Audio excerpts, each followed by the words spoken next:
Good morning and welcome to this live session on why psychological safety is your new priority. I'm Harry Bliss, co-founder and CEO of Champion Health, and I was a bit like a kid the night before Christmas last night. I was really excited for this live session to put it on with a good friend of mine, but also someone that I've learned a huge amount from in the workplace health field in Jamie Broadley. I'll introduce Jamie shortly to you, and Jamie's going to take you through all of the things that you need to be able to do to understand psychological safety, but also action things within your organisation as well. But just why this session is so important to me is something that I'd like to go through initially. So it's amazing, first of all, to see familiar faces, but it's also fantastic to see some new faces joining this live session. And for anyone that is new to Champion Health, explaining the why is always very important, and psychological safety really ties into this. 2.5 years ago now, I was being mentored by someone that was a close friend. And tragically, he ended up taking his own life following a short bout of workplace stress and pressure. Now, this was someone that was a director, this was someone that was a father, this was someone that was a cricket coach, and I coached his kids alongside him as well, and I got to know him really well. And psychological safety is something that I reflect back on and think, would that have changed things? Now, we never know the answer, but when it comes to psychological safety, it's arguably the most important thing to look at when looking at well-being within our organizations, but also when looking at performance. And we know those two things come together and meet. So first of all, a huge welcome to you. It's amazing to see that this live session is fully booked as well and slightly oversubscribed. And so well done for getting that place early on. And what we'll go through today is why psychological safety is the new priority for you and your organization going forwards. Now, the more I research about psychological safety, the more important it is that we really focus on this within our organizations going forwards. There was a study done by Google recently that looked at what do high-performing teams have in common. And so we might think about certain aspects of whether it's creativity, all of these things, but it all boils down to, and what they found was that all of the common themes were they were psychologically safe workplaces. Now, the more we talk to leaders, the more we talk to employees within our organizations, again, it's not psychological safety that they mention, but everything they do mention about feeling that they can open up, feeling that they can be vulnerable at times, and they can make mistakes without the fear of punishment, that is what psychological safety is. And my belief is that in 2030, this is going to be the big thing that every organization's implementing. So it's fantastic that you're getting ahead 9 years in advance of that. So a huge welcome, first of all. What we want to do within this live session is to make it collaborative. So if you can take one thing away from this live session, then Jamie and I will have done our jobs and we'll be delighted. So please use the chat function, and there'll be a quick question that I'm going to ask you shortly. And so we can get those fingers nice and warm and using that chat function going forwards. Questions will be read out, and so if you want any anonymity and your name not to be mentioned, then please just put something at the end of your message around anonymous, for example, just tag it with that, and then I'll make sure that I don't mention your name in the questions or in the comments going forwards. This is also going to be an action-packed session. So taking one thing away is the key thing, but we've also developed a free-to-use guide on developing psychologically safe workplaces with a clinical psychologist and with organizational psychologists going forwards as well.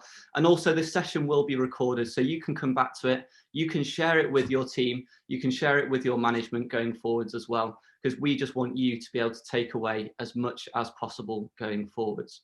So just before I go on to the next section within here, what I'm going to ask you is, what does psychological safety mean to you? And if you're unsure at the moment, that's absolutely great, and we'll be able to explain what that is shortly. But just in bullet points or a couple of sentences, just in the chat function, only Champion Health can see this at the moment, so we can tailor the presentation to you. Just explain what you think psychological safety means to you as an individual, but also to your organization. The second thing that I'll ask you to do, and I'm going to ask you this question at the end as well, is how important do you think psychological safety is, again, within your organization? So rate on a scale of 0 to 10, 10 being this is absolutely paramount, probably the most important thing that we could look at. 0 is this is something that is just a bit of a nice to have and we don't really need it. So just rate from 0 to 10 how important you think psychological safety is in the workplace, and we'll then measure that at the end of the session as well. So hopefully we've done our job in being able to show you how important it is going forwards, but also how you can do things to implement it. So who is this session for? It's for you. So that's the key thing for us. We've put it on for you. There's no sly sales tactics within here. It's just quite simply a live session that you can then implement things going forwards. Now, what I would say who it's not for anyone that doesn't want to change. That's the first thing. It's not for anyone that wants some quick wins.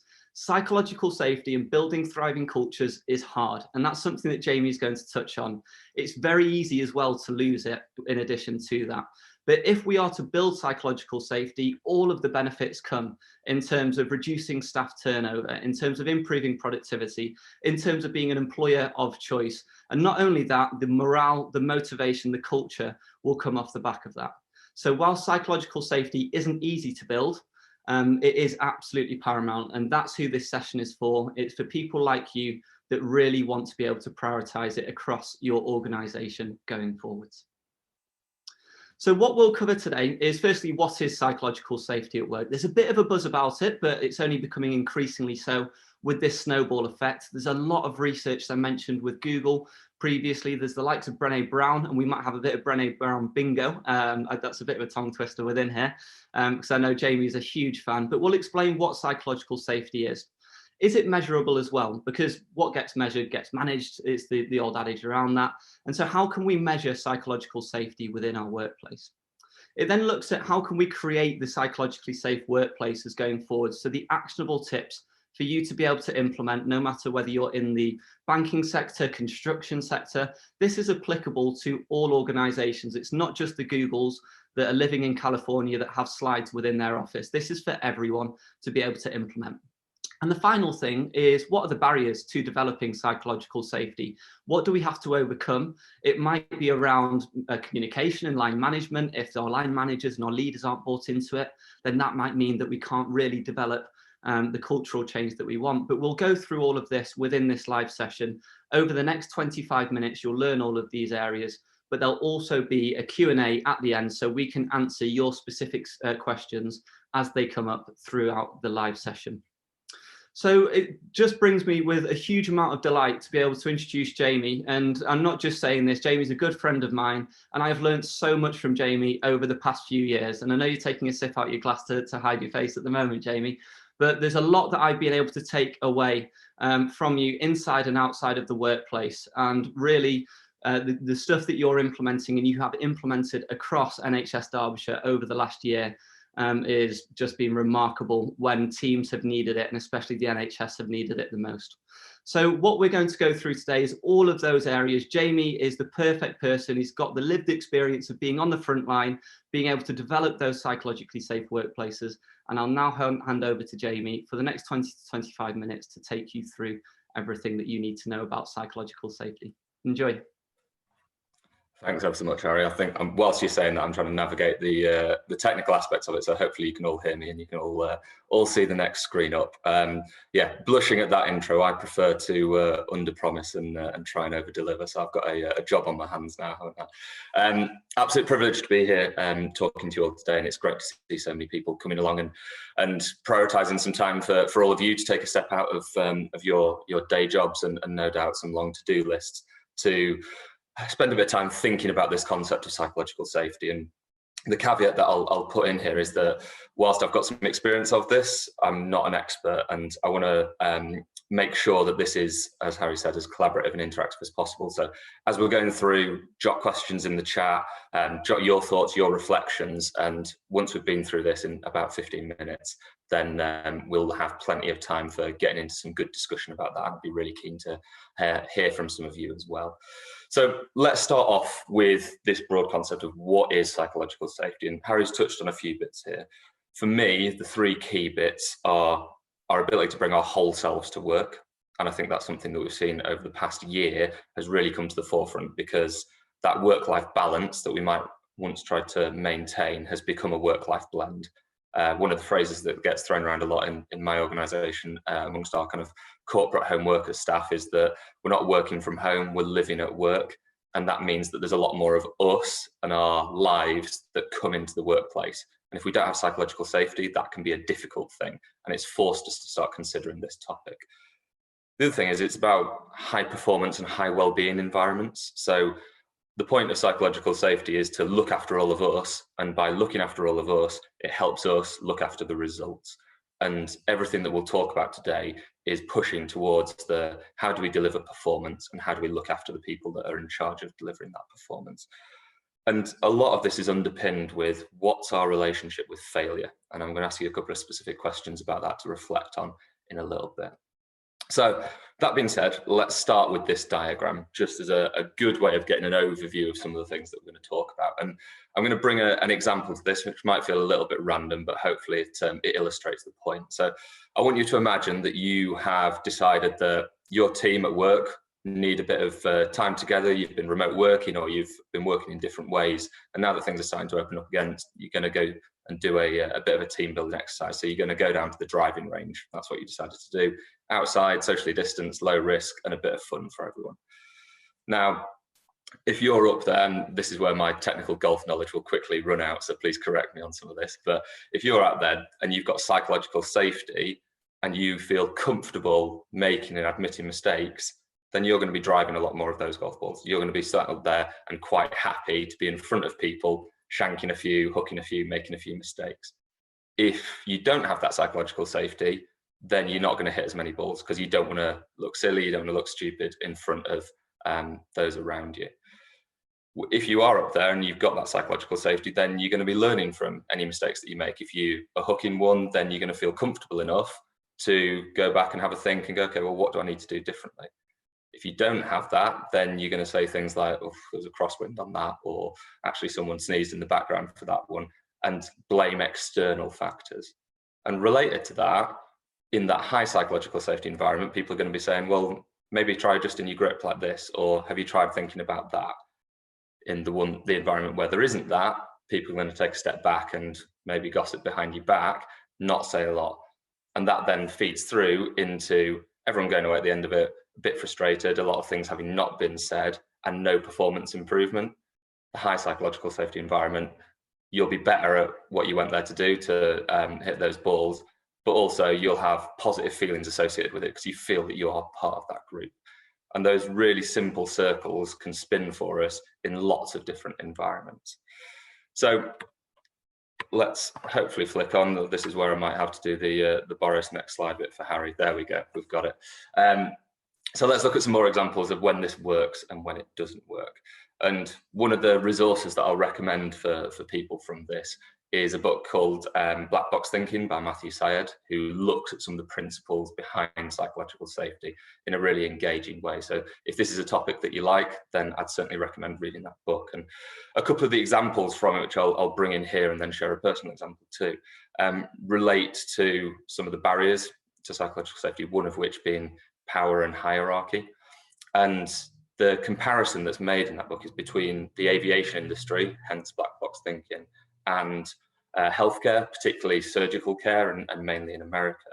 And the observations were that in aviation, safety rates had improved dramatically over the past 20 to 30 years. In surgical care, those rates had stayed the same, if not got worse in some areas. And that was the reason behind that was because those two organizations, cultures or approaches, deal with failure in different ways. So one of the examples of where this doesn't work is comes from some of the Eastern airline companies, who were some of the first examples that we used that started changing this, and were the sort of foundation for some of the concepts that Harry talked about that Google have been pulling out in research now. And they found that when things were going wrong in the cockpit, that because of that power hierarchy, which is particularly prevalent in more Eastern cultures, co-pilots weren't speaking out and weren't saying, what about this? Have you considered that? They were the ones who had a bigger picture view, but didn't feel comfortable to be able to share that, even in potentially life or death situations. And that led to obviously some pretty difficult outcomes. Going into the surgical setting, similar things were at play. Surgeons at the top of that tree held all the power and held the responsibility in the room. More junior staff or nursing staff didn't feel as comfortable speaking out. someone observed this and put in a really simple little checklist around one particular procedure as an example of this. And that checklist just covered off the basic safety elements. And he found that some surgeons were skipping parts of that list because they were really basic, they were really small. And that was leading to infections and ultimately mortality.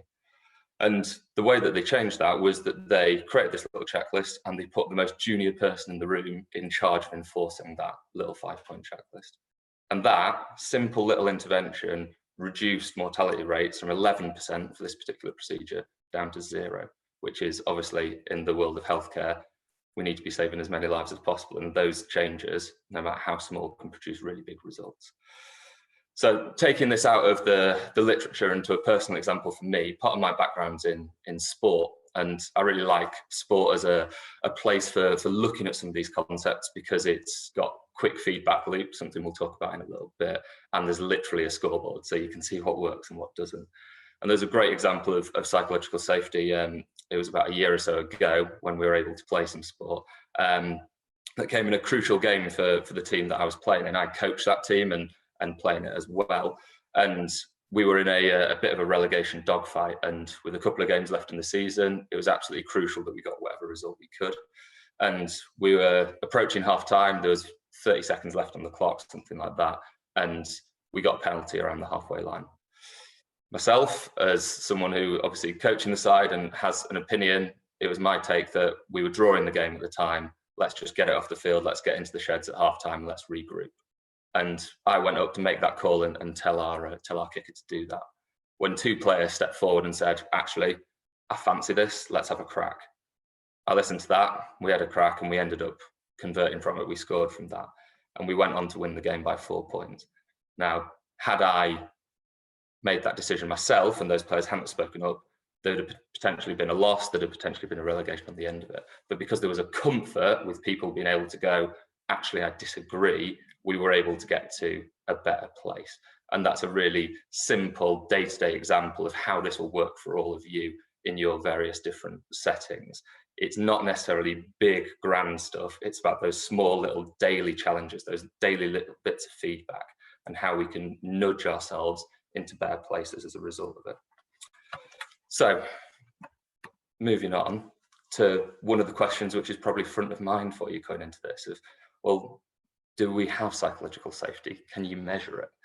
And the challenge with this is that psychological safety is a feel. And as we know from the psychology literature, it's really difficult to measure feel. And often we have to use proxy measures. And the way that I'd give you some pointers on this is psychological safety looks quite messy. It's collaborative, it's open, there's lots of feedback, there's lots of noise, there's lots of potentially failure as well, because we want to trip ourselves up, we want to think about how we've done that, and then we want to put things in place off the back end of it. So a lot of this is about us as potentially leaders or potentially key people within teams, being able to take that step back and look at what's happening and see that big picture. And it's about observing that feel as much as it is about measuring it.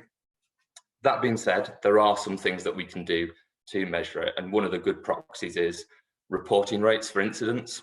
So often when I'm working with different teams or perhaps doing a bit of consulting with other organisations, they'll look at their reporting rates, particularly around health and safety is a common one, isn't it? Freedom to speak up is another thing, especially in the NHS, which is increasing now. And we can often interpret that, oh God, our reporting's gone up by 40% or whatever it might be this month. That's a bad thing. It's not, that's a good thing. Yes, there's some bad things happening in that reporting which we need to deal with, but the fact that people feel comfortable reporting something, okay, that's a positive sign. That implies that there is some psychological safety there which we can build on. And I'll talk a bit more about reporting as we go on. So, some reflective questions for you to be able to think about to get a bit more granular on this. And it might be interesting to take these back to your next team meeting or your next huddle and have a bit of a discussion about them as a way of starting this conversation around psychological safety and what you can do with it. So I won't go through all of these in detail, but if someone on your team makes a mistake, what reaction is there to that? What happens? Is that something that we lean into, or is that something that they're admonished for? Is there performance reviews and things like that where mistakes are held up? Are members of the team able to bring up challenging things? Okay. So the example that I gave earlier, in your workplace, if you're making a call and people disagree with it, do people feel comfortable to challenge you with that? What about difference? Equality and diversity is quite rightly right at the top of a number of our organisational agendas, and that's about neurodiversity as much as anything else. So it's about having people that think differently. And I know that looking at our rates, we're currently doing a lot of work around this in our organisation at the minute, that when we look at performance reviews and people who are in formal HR processes, the levels of things like dyslexia are often higher there, because perhaps we aren't as good at celebrating and using different ways of thinking and different ways of approaching things. So what does that look like for you? Are there any things like that which you might want to be able to consider? And what's your relationship to risk? How do you approach that? Are you a very risk-averse environment, or are you a very fast-moving kind of pro-risk environment where you want to use one of the kind of the Californian tech terms of kind of fail fast and fail forward? Or are you quite conservative in thinking what happens if someone takes a risk? And how do you think about the unique skills and talents of people on your team?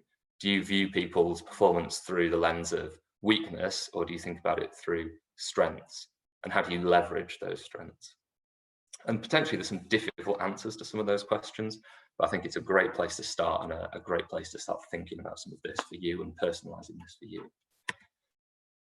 So how can we create these workplaces? They sound great, and we've got a bit of a sense of how we can measure if they're there already, and perhaps measure our improvement as we go, but how can we create these? And the first element of this, and this is your first opportunity for some Brené Brown bingo, is around proactive boundary setting. And the term that Brené uses for this is container building. And this is all about creating a safe space, creating that place where people feel comfortable to share some of the things that you want them to share. And it might be, say, for example, that with my team, we deliver a lot of training, and I've sent everyone away to design some training packages ready to go out and be delivered. And we're going to sit down as a team, we're going to go through them, and we're going to pull them apart. At the start of that meeting, if I just say, right, let's get on with it, and someone starts clawing into the piece of training that I've designed, how am I going to feel about that? I'm going to feel defensive. I'm going to feel the emotions coming up. So we need to build a container around that. We need to name that early doors. So I'll start that meeting by going, right, our intentions for today are around improvement for the team. We all know that we've put a lot of work into this, and we're going to feel a lot of kind of personal investment in what we're going to describe and share. We'll probably feel defensive when we get some feedback around that. So let's acknowledge that now, and let's have a think about how we want to do that, how we want to be able to name some of those things, and what safe words we want to have if that's not feeling particularly comfortable. And whilst that might only take 30 seconds, that can quickly change the dynamic of the entire meeting, because people feel safe to be able to go in there and share exactly what it is that that meeting is there for. Another opportunity here is what we call high frequency feedback. So that is getting used to all of us giving feedback constantly. The more that we practice these things, the more reps we get in, the more comfort there is with it, and the more skill there is developed alongside it. And psychological safety is about how we relate to this concept of feedback. So things that we can try here is, if we're in a more of a leadership position, then let's just practice giving feedback for everything, giving positive feedback as well as the more constructive feedback. And one really simple tip to avoid defensiveness when giving feedback is change buts to ands. So if one of my team in that example I gave earlier brought in an idea around some of the training that we're delivering and said, this is my idea, and I went, yeah, that's great, but I think we should do this. How are they going to feel? They're probably going to feel defensive, like we mentioned, and that I've not really listened to them. If I say in response to the exact same statement, yeah, I really like that, and what about this? That makes them feel included in part of that process. So swap your buts to ands is a really good way of involving people with the feedback that you're giving. And find ways of encouraging everyone to give feedback. So I know, especially if we're working in this virtual environment as we are at the minute, it can be really easy to say, right, what do we think about this in a meeting setting, and just get crickets and tumbleweed. People have got the cameras off, no one really engages with it, and you go, okay, well, I'm going to assume that that's fine and move on. That's not the kind of recipe that we need to create this psychological safety. So let's just formalize that a little bit. When we've got ideas that we're wanting to share, or we've got things that we want to test out, let's literally go around the room, even the quieter members, let's ask them to share their thoughts. What's your emotional reaction to this idea? What are you thinking about it? Okay, how would you do it? Asking some of those small little coaching questions and going round everyone and allowing time to be able to do that, especially in the first instance, is a great way of starting to create those baby steps towards a high frequency feedback environment where everyone's giving feedback all the time and we're really comfortable with it. It's also worth thinking about tightening up your feedback loops on that. So I said earlier on, sport's a great example because you literally do something and then that has an impact on the scoreboard or the performance. Work environments can obviously spin a lot slower for some of us.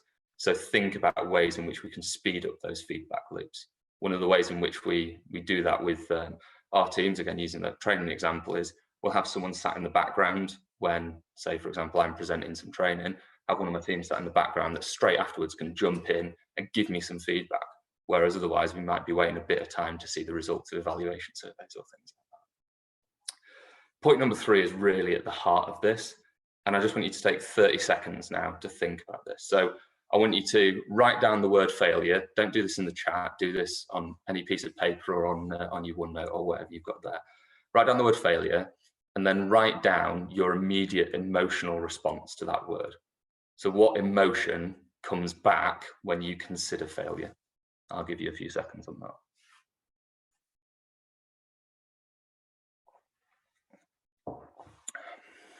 And the reason that that bit's important is that dictates what we're going to do first or think first in response to those situations.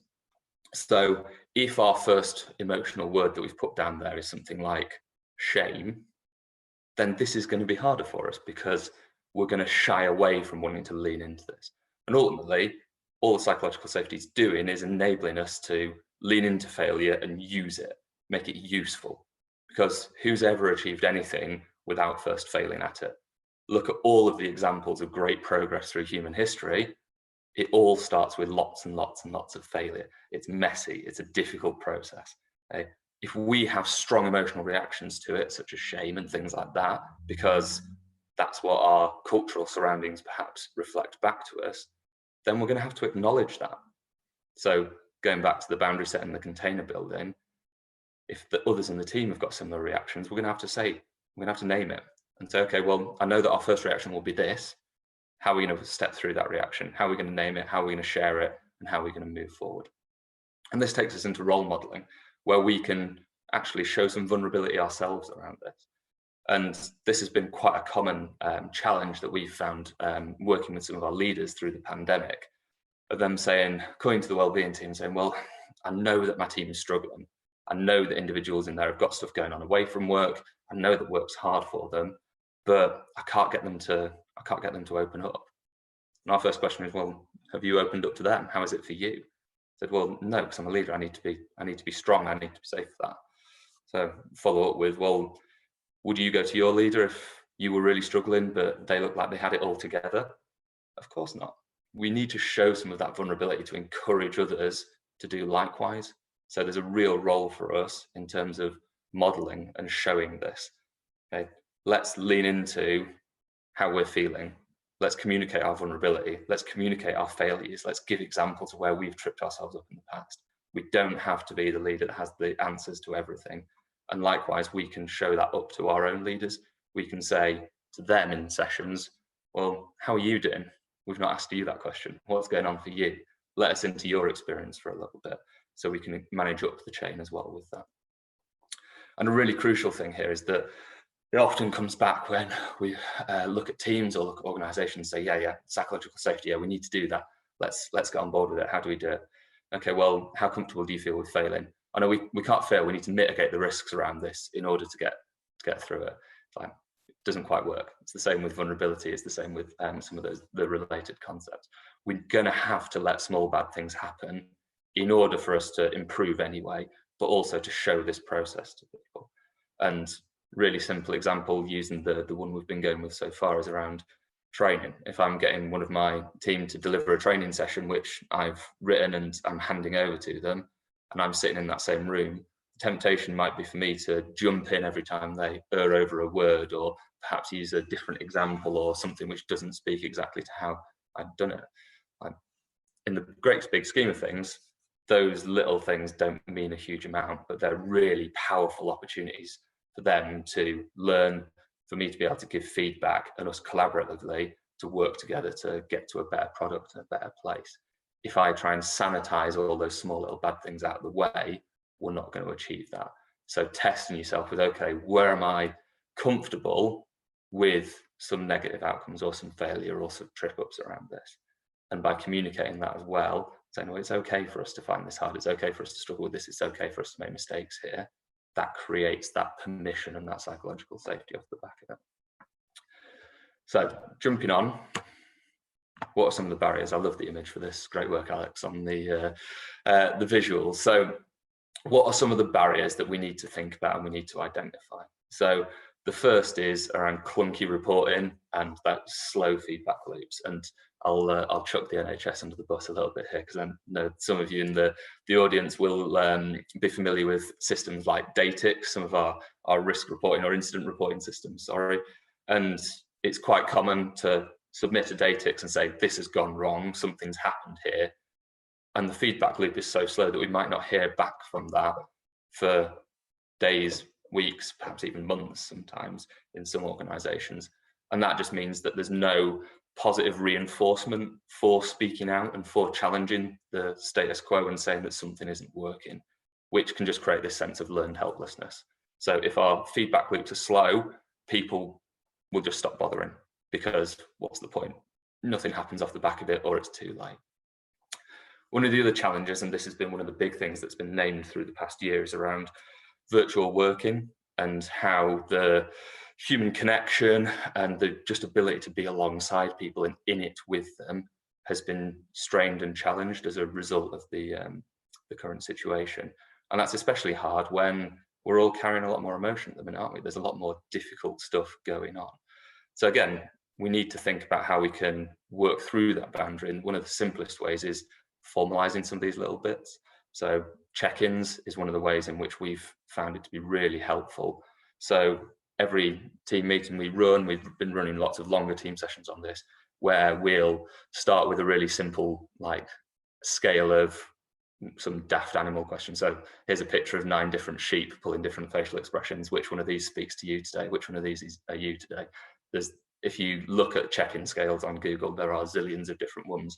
I think our current favourite is the Ross from Friends one, which I know is probably a certain cultural niche, but there's loads of great examples of how we can do that. And all that does is get people in the room, even if it is a virtual room, and it just makes people feel comfortable. And once we've shared a bit of ourselves, we feel more comfortable sharing the rest of ourselves. And getting over that initial barrier in that virtual working environment is really, really helpful. Then into human factors, and stress and burnout are the obvious examples there, given the year that we've had. And this is important for 2 reasons. So one is this is a great way of demonstrating psychological safety. I looked at the chat at the start and I saw one of the things that was really resonating with people is around mental health and well-being in relation to psychological safety. That's part of the reason why you're here today, to understand it from that point of view. And it's that ability to share our whole selves and say what's going on for us. There's also the fact that if we are stressed and if we are feeling burnt out or whatever those other difficult emotions are, then we're going to struggle. We're going to find it harder to engage with some of the things we've been talking about, because we're going to feel more defensive. We're going to struggle to cope with failure a little bit, or because we might be lowering confidence and we might be a bit more cynical. Some of those things that are common symptoms of burnout.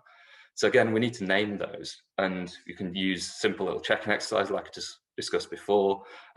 We really like using coaching questions with this as well. So one of my favorites is at the start of a meeting, I'll say, well, go around everyone, where's your head and where's your heart at the minute? And by doing that, we get people to be able to share some of themselves, share some of where they're at, and then we can pivot based on that. So I might have come into this meeting with a really clear idea about wanting to improve this particular, we'll use the training example again, but then I'm hearing back from my team that they're all really stressed and really burnt out today. So it would be foolish for me to continue with that agenda. We need to pivot and we need to lean into where they are and go, okay, well, what's going to be useful for you today? What's going to help you today? And by doing that, we are making sure that it's going to be a useful use of time. We're not undermining the thing that we went in there to try and achieve. But also we're creating more of that psychological safety because they've gone, well, I said how I was and I got a positive reaction to that. So there's my feedback loop. I'm more likely to do that again in the future. And then the final point on here is about gossiping, and the term that comes from sport is sapping. So anyone that's been in professional sport will have heard the term the sappuccino, which is the classic example of you finish training and then everyone heads off straight to the nearest coffee shop and gets a sappuccino and has a bit of a moan about what's been going on and how the day's been. And whilst we're not saying we all need to be relentlessly positive and that we're not allowed to say that things have been difficult or we're not allowed to have a sense of humour about it, of course those things are really important. It's just about boundaries and making sure that we aren't offending people and we aren't undermining people. And the simplest way I can think about this comes from the All Blacks. I'm sure many of you have read the book Legacy, which is a great example of different ways of building high-performing teams. And they've got one simple principle in there, which is their no dickheads policy. And I think that says all we need to say on the gossiping and sapping bit. It's perfectly good to have a laugh about these things, but if that's at the expense of others, then that can undermine a lot of the stuff that we're trying to build. So I think that's a good policy to think about.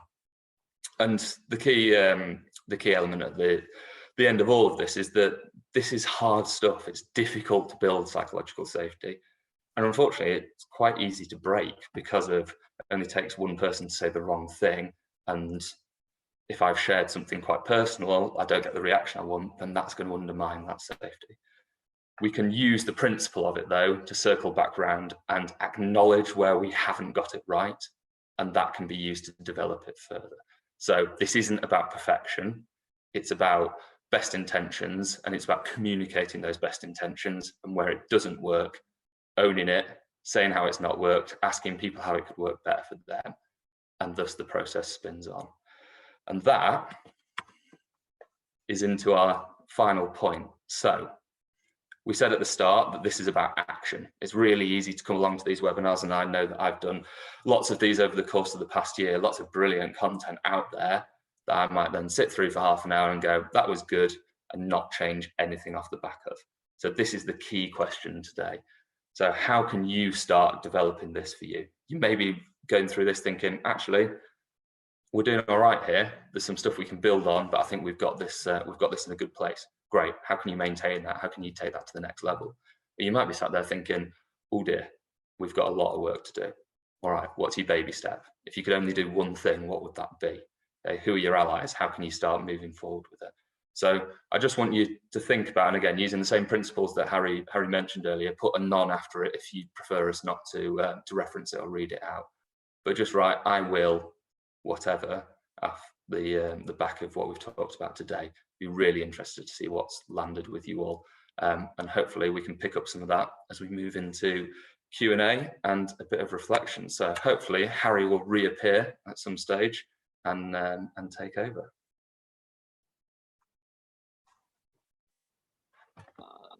Here we are. So thank you, Jamie. That was phenomenal, in all honesty. I've got so many chat messages to reply to. I was trying to just vigorously type away in the background. But there's been so much just praise for the way that you've delivered that, the openness that you shared. And I think something that I found working alongside you and speaking to you regularly is that you look in the mirror before pointing the finger anywhere else, and you don't even point the finger anywhere else. You'll understand where people come from, and the level of empathy that you show in your job and what you actually practice, not just preach, is phenomenal. And I think that thing of looking in the mirror before you mention anything to anyone is just unbelievable, and that really shines through. So from a personal level, a big thank you there. It's been incredible to have you on today. We've now got a Q&A, but before we go on to the Q&A, I just wanted to mention again that we've got a psychological safety at work guide that you can download free of charge. You can use within your organization. Now, it would be excellent for you to implement the things that Jamie has shared. but realistically, we need it across the workplace for it to take effect. So please share it on your LinkedIn, and the impact that that can have on a wider society, but also with your workplace as well, just to be able to deliver and develop those things that Jamie was going through earlier. But in terms of the Q&A, Jamie, we've got a lot of questions here. So if we don't get round to them, are you okay just to type some of the responses back to me and I'll send them? Would love to. Yeah, that'd be brilliant. Thank you so much. So the first one is from Catherine around, for very private people, it can feel overwhelming to be able to open up. So as a leader, and I assume that Catherine's in a leadership position, what can she do for private individuals that it's not in their natural psyche to open up, to be able to encourage them to open up? Yeah, it's a really good point, and it's something that actually has come to light more as a result of the year we've had, where a lot of us have been kind of working on our own a little bit more. And for the extroverts amongst us, that might have been challenging, but actually we've had a load of feedback from the more introverted side of the spectrum saying, actually, this has been brilliant. I've been able to get a lot more done, and I've been able to be a lot more creative. So I think for us as leaders, it's about understanding that balance and using the principles of psychological safety to ask people what's going to work for them, and then pivoting as a response to that. So some really simple things is like, we can do that check-in at the start, some of the examples that I've used there. But when we're asking people for ideas, we can plant some of those seeds in advance and ask people to feed back in advance. So for example, the way I do my team meetings is we talk about hot topics. So everyone brings a hot topic of the week, and we'll try and communicate that in advance. And that gives people the opportunity to be a bit more thoughtful, be a bit more considerative, and give some of those suggestions early. Another way, which I think it's Twitter that use this actually, is when they have their governance meetings and papers are presented. At the start of every meeting, they'll allow half an hour of silence just for people to read the papers and to write down some notes and have a think about how they want to then respond to it, rather than doing, which I know a lot of our organisations do, is let's assume the papers are read and let's just jump into a really loud, noisy discussion about it. Yeah. So using those different kind of formulas and recipes to allow space for those who prefer a slower approach. Fantastic. Thank you, Jamie. And we've got a very high proportion of leaders within global organisations on this event at the moment. And there's been a few questions that have come through around, how do you, in a global organisation, obviously you want to take accountability and responsibility yourself, but you need to be able to educate the rest of the team. How do you go about that? Because surely there's a top-down and a bottom-up and side-to-side approach when it comes to psychological safety. Where would you look at even starting if you're a leader and you've got so much more on your plate as well? Where would you start? Yeah, it's a really good question. So I think it goes back to the kind of the strengths point we were discussing earlier on. So if we've got a good sense across a team of what are the different strengths and points of difference, and then we can pull on those and leverage those. And for me in a leadership position, it might be, well, I've got experience around delivering at committees and presenting to boards and things like that, which others in the team haven't. So that's where I can come at it from. But actually, some members of my team might have more of the delivery side of things. So when it comes to those kind of questions, I'm going to pull them in and try and use that experience from them. So thinking about it in a kind of experience and strengths frame can be helpful with that. But again, I think it's about just creating opportunity for us to have those safe spaces for everyone to be able to share and say what's useful for them in that moment, and that's going to change through time. But certainly, kind of a leadership principle which I find helpful is, if something's not working, extreme ownership, and that's on me as a leader to make sure that I acknowledge that this is my thing to sort, and I'm going to empower you to help me sort it. But if there's any risks to be slapped, then they're going to be mine. But if something's going well and something's succeeded, then congratulations, team, that's your work, thank you. And those kind of principles then create this environment where people are more likely to say what needs to be said. And I've heard a phrase recently as a manager or as a CEO that really resonates with me, in that your team don't work for you, you work for them. And just flipping that on its head has been an extremely useful way of me realizing that I need to do everything I can do in my position as a leader to be able to then support the team to be able to thrive going forwards. So that's something that I found really useful. We've got a good resource. Sorry, Harry. There's a good resource on that. Simon Sinek, who he was the author of Start With Why. He's got another book called Leaders Eat Last, which there's some good stuff in there. And on the extreme ownership bit, Jocko Willink, former Navy SEAL, has got a book literally called Extreme Ownership, which is very helpful for some of these principles too.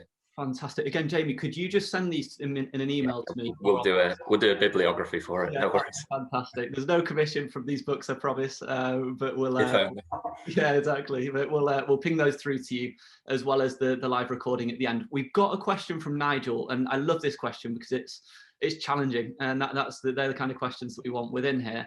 And Nigel's asked, is there a danger that we can be too comfortable with failure, and so not really learning from our mistakes? Yeah, I think it's a great point. So it's all about that idea of failing forward. So failure in and of itself isn't helpful. It's what we do with failure that's the crucial bit. So there should always be this healthy tension. Describe it as a kind of a healthy performance tension, which inspires us to be our best.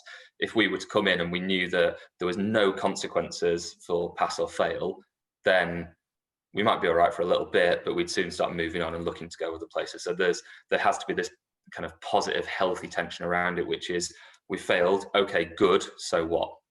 And the most powerful question that I found in pretty much everything I've done is, so what? We've been in this experience, something's happened, what are we going to do with that? And it's that failing forward idea, which I think's the right bit. It's a great point from Nigel. So yeah, it's the let's fail, great, do something with it. And there's a phrase that we use at Champion around freedom with accountability, that you have the freedom to express yourselves, to be creative. And that's the way that we've been able to build this platform with speed and quality in 8 months. But you need the accountability elements within there as well. That's not necessarily punishment, but people need to be held accountable for the work that they do in a really positive way. And that's the way that we have made those micro mistakes that you talked about earlier, learned from them, built a better experience then for our community and for our members. And that's something I really resonate with. Yeah, and I completely agree. And I think there's a technique that we can use, which I didn't mention in the presentation, which can help us kind of get a bit more comfortable with this. So it's the idea of a pre-mortem, or red teaming is what it's sometimes called in kind of tech circles, which is basically, so for example, the kind of the Googles and the like, if they're releasing a new product, they will employ hackers to try and break that product before it ever gets to market, to red team it and to test it out. In the same way that if we're launching a new service design, for example, in the NHS, we might say, okay, this is the plan. We've implemented that plan hypothetically, and to use blunt words, the patient's died. Something bad's happened. Okay, as a team, let's get around the table and work out why that bad thing has happened. And then we can start fixing those failures before they're actually made in real time and in real life, and especially where there's high stakes life and death environments. Those pre-mortems are a great way of exploring some of that. I love that. So much to take away from this. And there's one final question. We could carry on talking all day, Jamie, but I know you've got a day job to crack on with as well. But there's one final question, and I think this is an excellent question as well. So the question is, if a power imbalance and hierarchy can act in a harmful way against psychological safety, how do we address this, considering there are often power imbalances and hierarchies in organisations? Yeah, it's really pertinent to us in my setting, where people will literally refer to them as their bands rather than their names. So people say, oh, well, I've taken that to the band 6 and whatever's happened. So I think there's a couple of ways in which we can do this. So one is challenging that language, and people say, oh, I'm only a band 4. Like, nah, I'm going to pick you up on that, and we're not going to use that language, and we need to do a bit of policing around some of that. But I think there's also something about taking the lanyards off, and this might be part of the container building that we spoke about earlier on. So if we're looking at this in specific areas such as team meetings, where we can start practicing this before we're doing it when we're out and live, then at the start of that we'll say, physically, let's take our lanyards off, let's step out of our job description. We're just here as Jamie and as Harry today, and that's how we're going to talk. And we can do some building around that. There's also, in live settings, other tools and approaches we can use. So something I know in a lot of our mental health settings, inpatient settings in particular, we use a concept called the safety button, which is that anyone, whether you are an agency cleaner that's just there for the day, or you're the ward manager or the chief exec visiting on an insight visit, if you spot something which you think is going in an unhelpful direction, or there's a tension or there's something not working, you've got permission to press that button and quickly generate a huddle, which will then do something with that. And again, that's a little principle that takes away lanyards and names and bands and things and gets the crux of what we're actually here to do. Love it. Fantastic. And I think I found that with certain organisations, definitely in the past, I worked for the largest wellbeing provider in the UK before Champion. And I actually proposed the idea of Champion and everything that we built in terms of the Netflix of wellbeing to them. And my line manager, huge credit to him, I bought him a bottle of wine before the first lockdown to say thank you. He said, if you present this to head office, then they'll either take your idea and run away with it, or they'll laugh you out the room, because I was 24 at the time and I had a squeaky voice and I couldn't grow a beard. And so that is just psychological safety at its finest. And now that organisation are potentially looking at buying 300,000 licenses. So that's just one element and one real life story of how psychological safety potentially costs that organisation millions. And that's the importance of it. And as you say, Jamie, from right down the bottom, as that's where I was at the time, all the way through to the top, we need that communication and psychological safety throughout. So in terms of the psychologically safe guide at work, you can download this. Alex has put it in the chat as well. We're going to send through the guide following this session, as well as the live recording as well, because I know quite a lot of you have just said, we want to share this with our management and why aren't they on it? And so it'd be great for you to share that. That's the impact that we want to have at the heart of it. So next steps, if you could fill in the survey as well, because we'd love to hear from you what you would like to hear about. That's the whole purpose of this, is to help you in developing those thriving cultures for people to be high performing but healthy as well. And then please follow Champion Health on LinkedIn, myself and Jamie as well, for more content on psychological safety and well-being as a whole.